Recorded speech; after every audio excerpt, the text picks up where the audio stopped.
fully assured that what God had promised, he was able also to perform. So the older Abraham got, the more faith he had, the more he was convinced that God was going to give him an heir, even as he got older, way beyond the time that he could bear a child, and especially his wife. And third, an unwavering faith means following the Lord, what? Fully. Right? And see, I gave you a little hint there. Got to give you an F there so you'll know it's fully. You can talk back to me, that's okay. An unwavering faith means following the Lord fully. How many times did it say that in Joshua? 3 times. Now, I'm not going to read them again, but they're verses at 8, 9, and 14. It referred to Joshua as, first time, Joshua said, I follow the Lord fully. Okay? The other 2 times, people referred to him. Everybody knew that Joshua fully followed the Lord. So if you're going to have a faith that never wavers, it means following the Lord fully. Once again, you younger people, it starts now. You know, you can't live your life like you want to. I hear so many people say, well, I got saved at 15, but for 20 years I partied and lived for myself, then I got my life right. You know, the Bible doesn't give us an option there.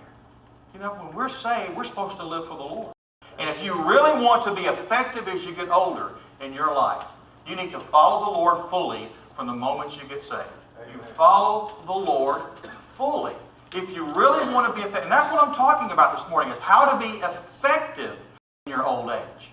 You know, really effective for God is following the Lord fully. Second thing, you must not only have a faith that never wavers, you got to have a strength that never weakens. And this is one of my favorite points here. Look at verses 10 and 11 again. Let's read that. Go back to Joshua.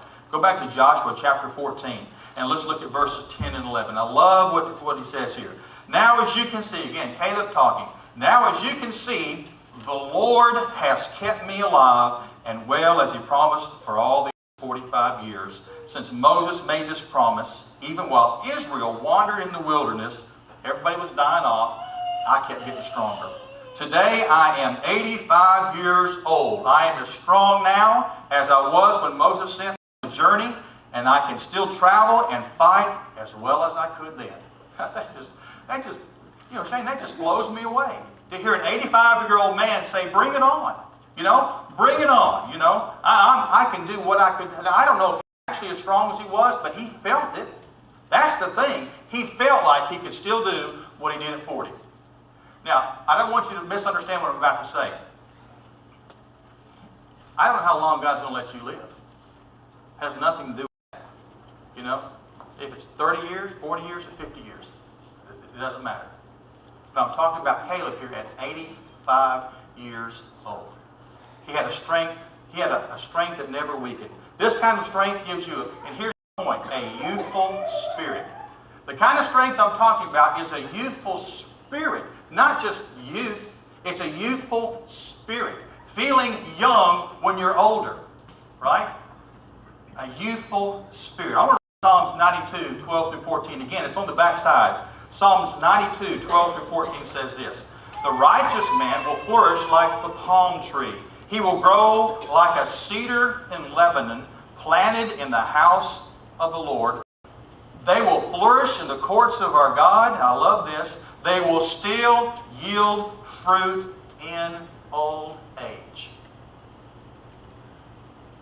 They shall be full of sap and very green. Now you know why they call you an old sap, don't you? Because you've got vigor. You're effective in your old age. So y'all just call him an old sap, right? Isn't that good? They still yield fruit in their old age. The righteous man will still bear fruit as he gets older. And I tell you something else. Some people are old in their 30s. You know what I mean by that? Man, they just won't do nothing for God. They're always against everything. It could be their 20s, it could be their 30s, or their 40s, their 50s. But you know, I'm not talking about a youthful person. I'm talking about a youthful spirit. And you can be old, have an old spirit when you're young. And I hope that's not you. I hope you're like Caleb, who had a youthful spirit, ready to do whatever God wanted him to do. And And many of our fleshly desires, they wane, you know. They get older, don't they? But you know what? The desire to serve God should never waver. That desire should be one motivation we have in our lives to get stronger and stronger and stronger as we age. Listen, older people, you know, listen. Don't just give up. This is your church. You're supposed to be the ones that are leading the younger people. And I'll tell you something else. Since we've been coming here, I have fallen in love with young people. There's some sharp people in this church who love the Lord and will do anything God calls them to do. They're not that old. I hadn't met one yet. Now, they may be here. But these older people in this church are some of the hardest working people in this church. They're the ones that should be leading us. You know, we always want we want to get more young people in our church because, you know, that's the life of our church. No, the life of the church is the older people. You know why? Because they live longer, they've had more opportunities to exercise their faith, and they should be at the top of their game for God. Really. They should be at the top of their game for the Lord. Look at 2 Corinthians 4:16 again on the back. 2 Corinthians 4:16. Paul said, "Therefore we do not lose heart, but though our outer man is what? Decaying, yet our inner man is being renewed day by day." He says, "Don't lose heart. You're getting old, you're getting fat, you're getting bald, just like me." But he said, don't worry about it, because the inner person, I've got a lot of hair inside.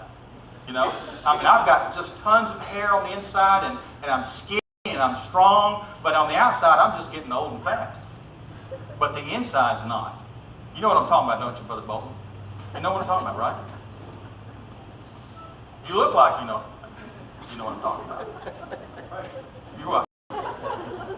I'm just being honest, okay? You've got to tell the truth from here, right? All right, this kind of strength comes from what? Devotion to God. The only way Caleb could have the kind of strength at 85, where he said, man, give me this mountain, I can fight strong, I can fight just as like I could at 40 years old. Give me the mountain. The only reason he could do that is because he fully followed the Lord.